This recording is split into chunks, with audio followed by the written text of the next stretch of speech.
त्या राक्षसाचा गुलाम होऊन वाईट कामं करण्यापेक्षा आपण मरण पसंत करतो. शिवा, काही बोलू नकोस हा. मरणाचा विषय वगैरे काढायचा नाही.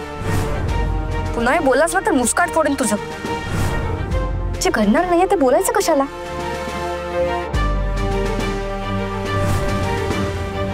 काय बोलली तू? परत बोल. जे घडणार नाहीये त्याच्याबद्दल बोलायचं कशाला? नाही नाही नाही, त्याच्या आधी काय ते बोललीस ते बोल ना. मरणाचा विषय काढायचा नाही, मुस्काट फोडेन तुझं.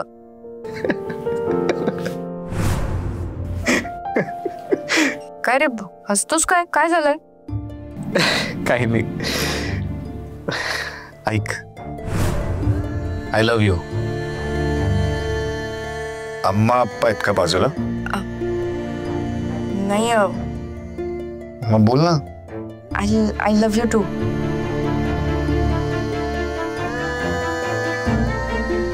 जास्त विचार नको करू, टेन्शन नाही घ्यायचं. काय हो, आपण शरीराने तिकडे नसलो ना शक्ती, तरी मनाने तुझ्या सोबतच आहे. समजलं? हो माहितीये मला.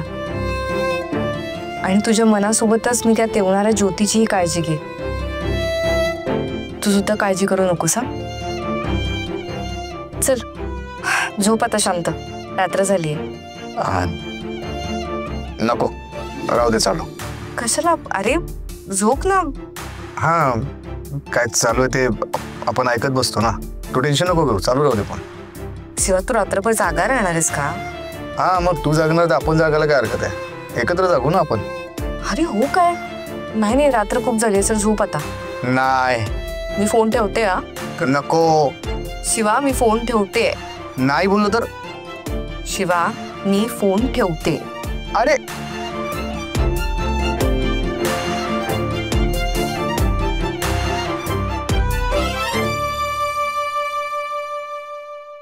प्रिन्स,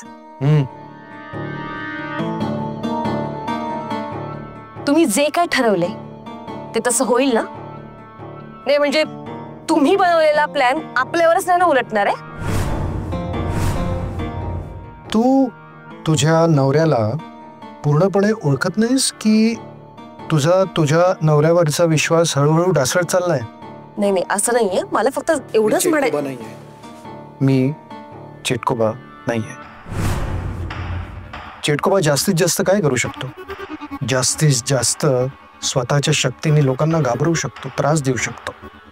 पण या कलियुगात माणसाकडे एक अशी शक्ती आहे जी तुझ्या चिटकोबाकडे पण नाही आहे.